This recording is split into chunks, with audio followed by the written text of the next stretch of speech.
Bismillah ar-Rahman ar-Rahim, in the name of God, the Compassionate, the Merciful. Thanks for coming today.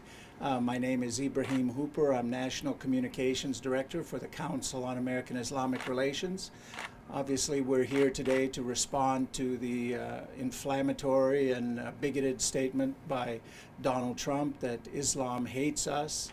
And we have representatives of the American Muslim community, both at the national level and in the Washington, D.C. area here.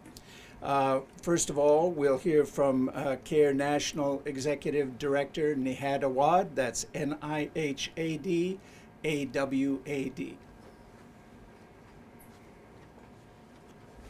Thank you, Ibrahim. Good afternoon, and thank you for coming. I wish we did not have to come today to comment on yet another statement by Donald Trump. The clear point that I would like to make today is we're fighting extremists in the Arab and Muslim world. Those extremists are really the outlaws. They are the exception. They're not endorsed or celebrated or accepted by the majority or even sizable portion of the Muslim world and the Arab world. And here we have the extremists are elites. One of them, or those who continue to aspire and make statements that are bigoted, like Donald Trump, are elites, and they may assume the highest office of the land. That's the danger to me as an American citizen of this nation.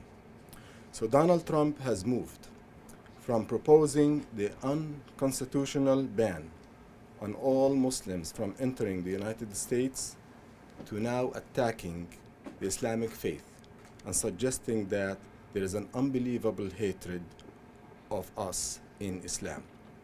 If by us Trump means Islam dislikes people who endorse intolerance and bigotry, then he's correct. If by us Trump means Islam dislikes people who build walls and divide society, then he's correct. If by us Trump means Islam dislikes those who do not love their neighbors, then he's correct. Both Islamic and American values fully reject bias and racism. In the Quran, God teaches us, O mankind, we have created you from a single male and female, and we made you into nations and tribes. The most honorable of you in the sight of God is the most righteous. The Quran 49:13. Mr. Trump is talking about Islam, and that's how Islam views mankind. Mr. Trump has built his campaign as a vehicle of injustice and intolerance. In doing so, he has attacked the disabled, Mexicans, Muslims, African Americans, Asians, and women. While he needs to apologize to all of those and many other groups for his divisive campaigning, this latest act of bias includes a few specific groups who deserve an apology. Trump should apologize to all of the American Muslims who have served honorably our nation's armed forces. He should visit Arlington Cemetery and pay respect to the fallen soldiers, among them American Muslims who have paid the highest price. Trump should apologize to all of the American Muslims who have honorably served in our nation's law enforcement and first responders, including the family of Muhammad Salman Hamdani, who gave his life as first responder at the World Trade Center on 9/11/2001. Trump should apologize to the 10% of American physicians who are Muslim. Every day they save lives and bring new life into this world. Trump should apologize to all of the Muslim world leaders who have stood by America in our fight against violent extremism. Trump should apologize to all of the Muslims worldwide whose faith inspires them to fight ISIS, Al-Qaeda, and their ideological allies. Mr. Trump is apparently unaware that America's greatest strength is the fact that we are a melting pot. Millions of Americans are Muslims, as well as Hindus, Jews, Catholics, Buddhists, and more. The us he speaks of is a remarkable pluralistic society. In communities across the country, we look past the differences in how we choose to pray and emphasize our common values. One of those values is that we are watchful of people who endorse intolerance, bigotry, xenophobia, and Islamophobia. And this is very consistent with Islam. Instead of uplifting these realities, Trump has told every child and teacher in America that their Muslim classmates' religion hates them. How does this solve the issue of bullying in America? More than half of the Muslim students who reported being bullied in a survey conducted by CAIR California, twice as high the national average. We hope that American journalists will press Mr. Trump on this issue and ask if he will apologize to these groups, or if it is his intention to continue to trash American values and Constitution. We also invite Mr. Trump to meet with the leaders, Muslim leaders gathered here today, so that he can know who we are as faith community leaders and how our faith inspires us to do good deeds. He will learn that we are citizens and we contribute to our nation. Our faith inspires us to work with people of other faith traditions or no specific belief, to work for an America that is more just for everyone. My message to American Muslims: if you are concerned, don't get discouraged. Register to vote and make your voice heard. You can make a difference. My message to our fellow Americans is that we have faith in you. America is already great. Let's make it greater together. Thank you.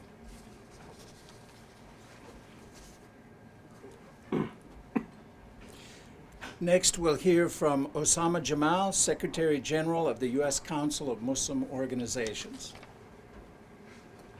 Thank you. Okay, my name is Osama Jamal, O-U-S-S-A-M-A. Last name is J-A-M-M-A-L. The U.S. Council of Muslim Organizations is a national umbrella organization of several national organizations, regional and local as well. The U.S. Council of Muslim Organizations is outraged by the statement of Mr. Donald Trump, who continues to offend not only American Muslims, but the majority of American people by dividing us into different groups that vomits only hatred against women, against black, against Latinos, against Muslims. And this kind of rhetoric that Mr. Trump is vomiting into this society that looks to bring itself together adds nothing but division among a society and a nation that needs to come together. We are outraged again because Mr. Trump does not even know what he is talking about. He is asking the media and others to figure it out. A presidential candidate on the last campaign trail who cannot put meat on the bones. What he is offering the American people is rather scary of what the future may carry to America and to everyone who lives in America. Therefore, we ask Mr. Donald Trump to offer an apology for a statement that he made that he did not even figure it out. We believe that he has been given wrong advice to make statements against a community that is law-abiding, patriotic, and love America as much as he loves America, and even more. Therefore, we look upon the American people to show Mr. Trump what America is all about and who are the true Americans who are patriotic and loving to their country and adhering to the very values that made this country great. Thank you. And we believe a good opportunity for offering an apology would occur this evening during the GOP presidential debate. So we're hoping that Mr. Trump is asked that question. Next, we'll hear from Rabia Ahmed, Media and Communications Director for the Muslim Public Affairs Council. Thank you. My name is spelled R-A-B-I-A-H-A-H-M-E-D. I'm the Media Communications Director for MPAC. To start, I would like to say that while we would welcome Donald Trump to bear some responsibility for his divisive and hateful rhetoric that he's been spewing for the past 6 months, not only to Muslims but women and minorities, we are not naive to the fact that he does so intentionally and strategically in order to score political points among his base. We fully understand that Donald Trump is just a manifestation of what has been brewing in our country for years now. Those on the extreme right have been selling the idea that Muslims, immigrants, and other minorities are to blame for all of America's perceived ills.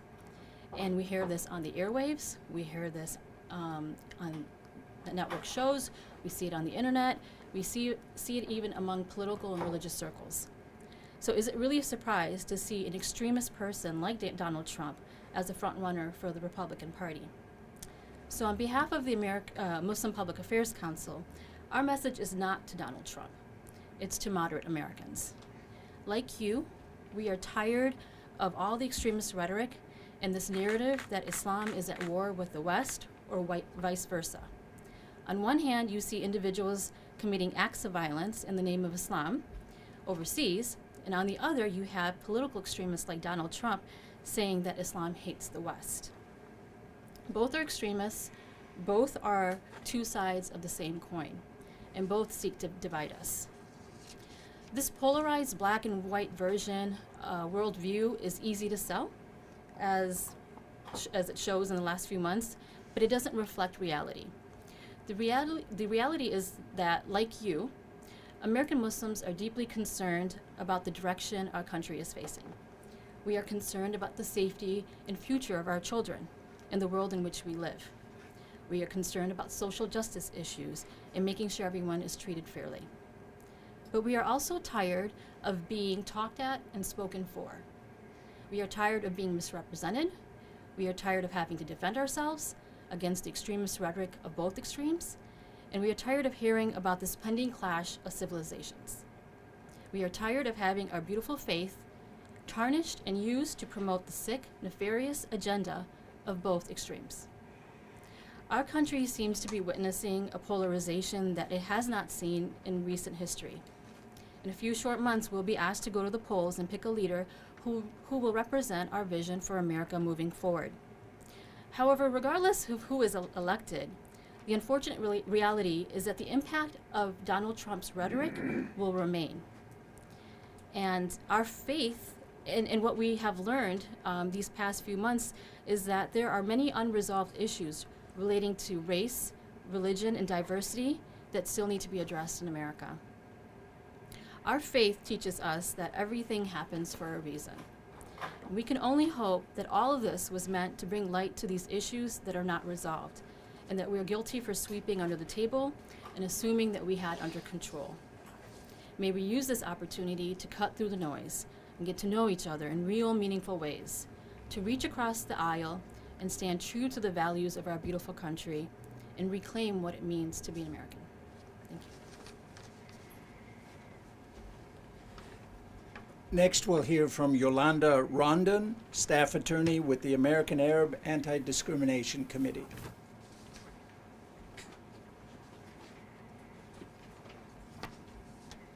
Good afternoon. My name is Yolanda Rondon. I'm an attorney with the American Arab Anti-Discrimination Committee. And on behalf of American Arab Anti-Discrimination Committee, which is the largest national grassroots association across the United States, we demand not only that Trump issue an apology for his hateful rhetoric, but that he actually holds himself accountable, responsible as a presidential candidate for his actions, meaning that his policies, platforms, and decision-making actually are reflective of our respect for human and civil rights for all Americans. And when we say all Americans, that means and includes Arab Americans as well. There is no us versus them. There is no other. That divide and conquer tactic will not work. We are all Americans, and we must all defend and we all love our country and stand up here and respect these ideals. Now, since Trump has entered the Republican nomination candidacy, his candidacy has been built upon spreading and spewing hatred, bigotry, and faulty logic. After he advocated for the banning of Muslims to the United States, and after he tried to equate that all Arab refugees are terrorists, not only did his supporters actually attack, assault, and harass other members of minority communities, including Arabs and Muslims, but even went further than that to definitely attacking a spike in hate crimes that we haven't seen since 9/11. Now we have to make sure that his actions and bigotry are held accountable and continue to no longer exhibit and play into the fears and biases of others. What has actually made this country great, Trump, and Trump should hear this, is that our commitment to inclusion, diversity, and welcoming all immigrants and refugees. This is what has made our country great. And with the rise of anti-Arab and Islamophobia and xenophobia backlash in this country, he no longer has an excuse. He knows his statements and policies have a direct impact on our community, and we can take it no more. And so his policies and practices and platform thus forth and going forward must reflect respect for human and civil rights for all. Thank you.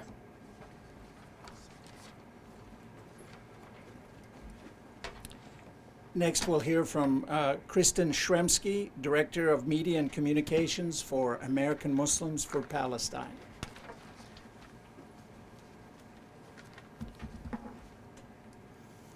In the name of God, the most beneficent, the most merciful. Hello, everybody. Thank you very much for coming. We really appreciate it. My name's Kristen Shremsky. That's Kristin. Shremsky, Szremski. I'm going to make my comments directly to Donald Trump. Initially, Mr. Trump, in your show that you had on TV when you fired people, you fired them for one reason. It's because they did not practice due diligence in their business deals. That was one of the fundamental things that you taught in your show, The Apprentice. You must do your due diligence. And I'm here to tell you, you have not done your due diligence on Islam because you don't know anything about our religion. Within the Quran, it tells us that we must love the country that we are in. It tells us that you obey God, you obey the messenger, and you obey those who have authority over you. That can be taken to mean as your structures of government. Our Prophet Muhammad, peace be upon him, he left Mecca and he emigrated to a town called Medina. It's not like today where I moved from Chicago to DC, it wasn't an issue. That was quite a journey. And there are famous sayings in which he tells people, you love the land you left and you love your adoptive land. This is Islam. Islam teaches us to be part of our societies. We all here together are working so hard to get our youth to register to vote, to get our people to become involved in civic engagement, because we are part and parcel of this society. I was born and raised in Michigan. I'm of German heritage. I was a Lutheran, and then I became Catholic. I chose this religion, and that is a fundamental right I have as an American. One of my ancestors signed the Declaration of Independence. His name is Oliver Wolcott. He's second from the bottom. All of these things together, though, does not make me any more of an American than all the people standing behind me here. We are all Americans. And I am demanding an apology from Trump, not because I feel that I need to justify myself. I don't need to stand here and tell you that I love my country. I do love my country. I would lay my life down for my country. But I don't have to tell anybody that, because I am an American. And this is really, really important. I am demanding an apology because, A, when Donald Trump, when you spew your rhetoric that is based on nothing, you are doing something for votes. You are thinking this is going to get you to the presidency. You think the end justifies the means. But what you are doing, you are harming my community. You are putting our lives at risk. The increase in Islamophobic attacks of girls being spit on and people being attacked is increasing exponentially because you are stoking this fear and people feel empowered then to behave that way. This is not acceptable. You also need to apologize to the American public, because what you are doing is un-American. You are dividing this country. And if you are to get elected to the presidency, what kind of America are you going to be left with when you have stoked and fomented this type of hatred and divisiveness? This is not America. We are standing here. We want to reclaim our space in America. We are at the table. We are a very vibrant part of the fabric of this society. We are not going to take this anymore, and we want to take America back.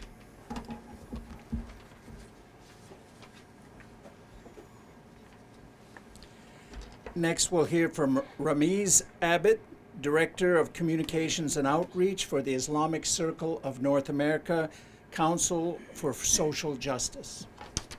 Good afternoon. My name is Ramiz Abid. First name Rameez, last name Abid. We too would like to join our fellow Muslim groups here in asking Trump to apologize for his ignorant remarks. Such statements have negative and sometimes violent consequences for millions of innocent Muslim Americans or even non-Muslims who are perceived to be Muslims.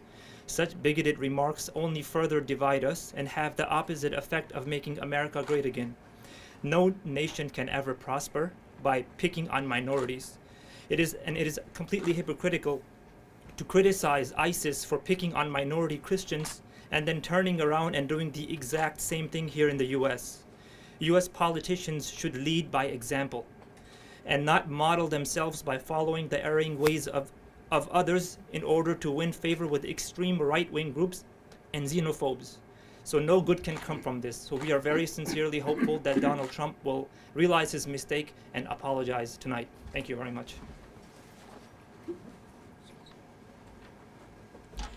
Next, Rafi Ahmed, Chairman of the Virginia American Muslim Civic Coalition.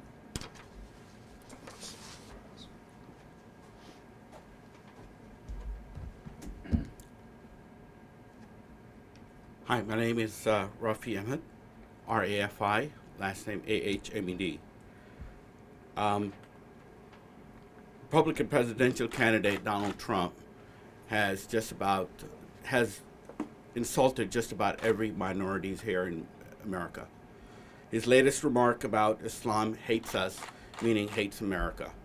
Wanted to point out a few historical points. America declared independence in 1776. Quran was revealed between 609 632 CE.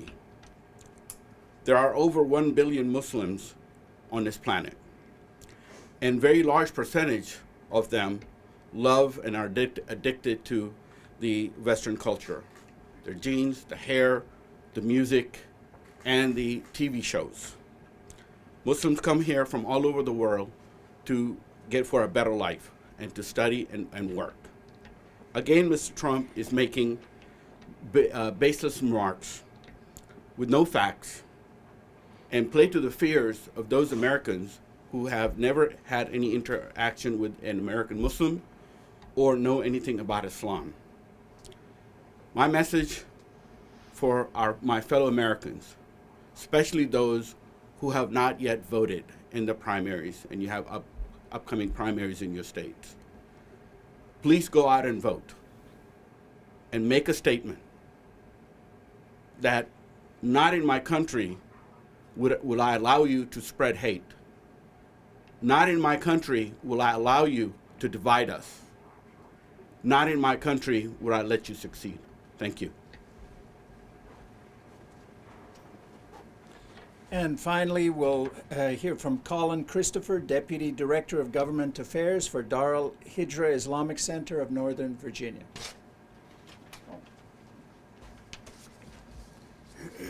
Colin Christopher, C-O-L-I-N, last name Christopher, C-H-R-I-S-T-O-P-H-E-R. On behalf of Dar al-Hijra Islamic Center, I'd like to offer a few reflections on the state of where we are today. As a Muslim, a husband, an uncle, a brother, an American, I'm really saddened by what I'm seeing and hearing from some of our top elected officials, and a few of those who aspire to become the next president of the United States. The hateful and uninformed rhetoric that Mr. Trump has said about Muslims and other majority immigrant groups and other groups that have been named, and the cowardice, avoidance to condemn such ideas. Florida's current governor, Rick Scott's repeated sidestepping of direct questioning on MSNBC's Morning Joe comes to mind. These public statements, or lack thereof, and are disgraceful and dangerous. The fear-based violent atmosphere that has been heightened, it was there before, but it's been heightened through this type of rhetoric by Mr. Trump and others, is not the kind of America that I was raised with in Wisconsin, not the kind of America that many of us were raised with wherever we were raised, whether in this country or other places. And these are far from the kinds of solutions that Americans desire and need. Let me offer a brief snapshot of the challenges we face right now. We have growing wealth inequality at a level unseen since the 1930s. The pie is bigger than ever, but middle class and working families are getting a thinner and thinner slice. Nearly 1 in 4 children live in poverty. Nearly the same number live just above the poverty line. People are unstable, they're scared, they're angry, and justifiably so.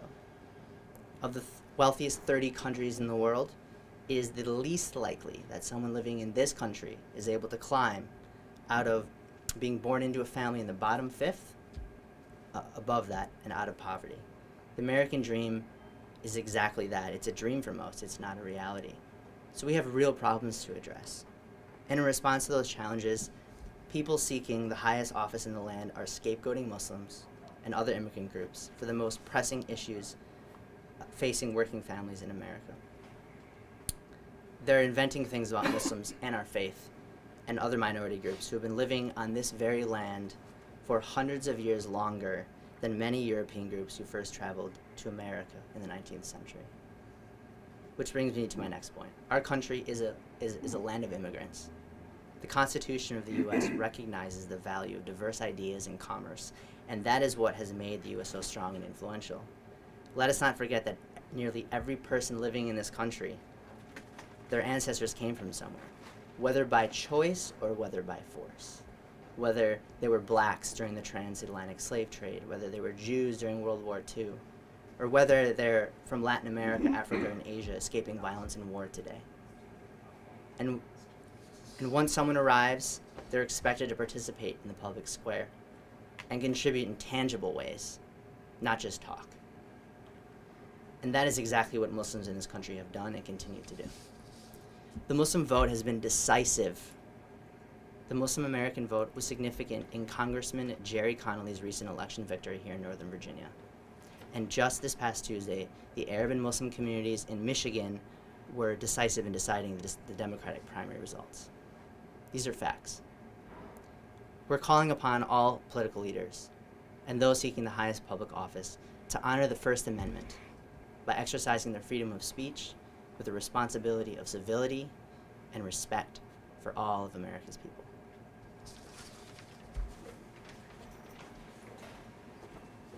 We have one person who just arrived, Imam Talib Sharif, President Imam of the nation's mosque, Masjid Muhammad, who happens to also be a retired Chief Master Sergeant of the United States Air Force after 30 years of service. Yeah, good evening. We certainly want to thank CAIR and all of my brothers and sisters here with all of these organizations, American-based. As he mentioned, I'm the president and imam of what's called the Nation's Mosque, and it's called the Nation's Mosque, meaning America's mosque, because it's the oldest mosque in the nation's capital, 80 years old, and it's built from the ground up by American citizens who just happen to be descendants of enslaved Africans and enslaved Muslims in America. So its history is connected to America's life, and it was produced along the path to see humanity free here in America. Free of bigotry, racism, discrimination, all of these things that we're seeing right now. So it certainly bothers us. My wife and I, we raised 6 children. 5 of them are in the military. 2 Marines, 2 Air Force, 1 Army officer, and enlisted. And I'm just one of many. I used to also serve as the president of the Muslim American Military Association. Now we have it, it's called the Muslim American Veterans Association, which there are many Muslim veterans, all of which, if we hated America, why would we put our life on the line? And we only represent the population that we serve, which consists of Muslims, Christians, Jews, others, etc. All of Americans. We're here to serve. This is our country. We want to build upon our citizenship rights and take that serious. And we hope and pray, really, that those who make these statements about religious titles, that they also take it serious as well and tap into the history of America and its founding foundation, that we shouldn't broad stream or broad brush any religion, because to broad brush one is to broad brush all, and it weakens the very fabric of what makes us a great nation, the diversity that serves this country. Thank you.